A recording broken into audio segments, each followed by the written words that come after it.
नमस्कार, lead India news में आपका बहुत बहुत स्वागत है। मैं हूं डॉक्टर तरुणा एस गौड़। राहुल गांधी ने पुणे की एक विशेष एमपी एमएलए अदालत में एप्लीकेशन दाखिल की है कि उनके खिलाफ जो सावरकर मानहानि मामले में केस चल रहा है उसे समरी ट्रायल से समन ट्रायल में कन्वर्ट कर दिया जाए और साथ ही मामले की सुनवाई की लाइव स्ट्रीमिंग भी की जाए। गौरतलब है कि राहुल गांधी पर विनायक सावरकर के खिलाफ कथित अपमानजनक टिप्पणी करने के मामले में मानहानि के केस चल रहे हैं। अब प्रश्न उठता है कि क्या होता है समरी ट्रायल और समन ट्रायल। दूसरा बड़ा सवाल ये है कि इस मामले की लाइव स्ट्रीमिंग से राहुल गांधी को क्या फायदा होगा। पहले जान लेते हैं कि समरी ट्रायल क्या होता है, जिसके अंतर्गत अभी राहुल गांधी का केस चल रहा है। कोर्ट में समरी ट्रायल छोटे अपराधों के मामलों में तेज सुनवाई करने का एक तरीका होता है।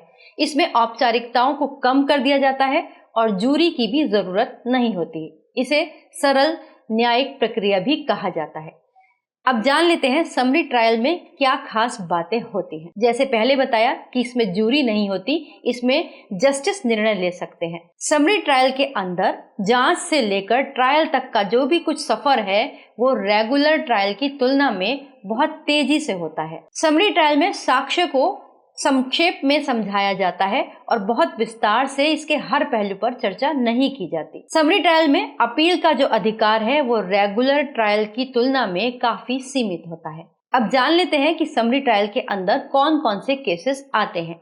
इसके अंदर वो केसेस आते हैं जिनके अंदर 2 साल से कम की सजा या फिर दंडनीय अपराध वाले केस शामिल होते हैं। दूसरे, गलत तरीके से काटे गए चालान के मामले भी समरी ट्रायल के अंदर ही आते हैं।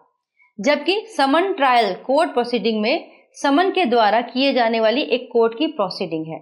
इसके अंतर्गत जो आरोपी होता है उसको समन देकर कोर्ट में बुलवाया जाता है। दूसरी बड़ी बात कि समन ट्रायल के अंदर जो भी सबूत होते हैं या जो प्रोसीडिंग होती है वो बहुत विस्तार से होती है, बहुत डिटेल के अंदर की जाती है।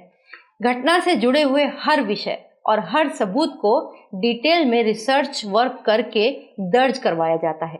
अब इस मामले में जब सावरकर पर कथित अपमानजनक टिप्पणी की बात होगी तो उस समय मौजूद हर तथ्य, हर खबर पर रिसर्च होगी। जैसे कि सावरकर द्वारा दिया गया कोई माफीनामा है भी या नहीं, उस समय अगर हुआ होगा तो वो कहीं ना कहीं मेंशन्ड हुआ होगा, या फिर कोर्ट में हुई उस दौरान की कोर्ट प्रोसीडिंग्स, या फिर उस समय के अखबारों की कटिंग्स। इन सब में इस विषय पर विस्तार से चर्चा हुई होगी।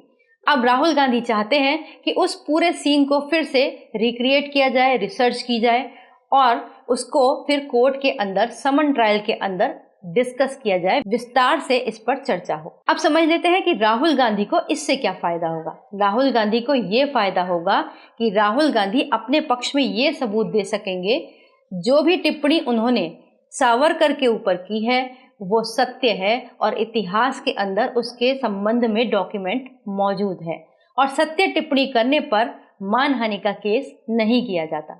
शायद यही वजह है कि राहुल गांधी इस केस को समरी ट्रायल से समन ट्रायल में कन्वर्ट करना चाहते हैं। वीडियो को लाइक करें, हमारे चैनल को सब्सक्राइब करें। हमारे वीडियो सबसे पहले देखने के लिए बेल आइकन प्रेस करना ना भूलें।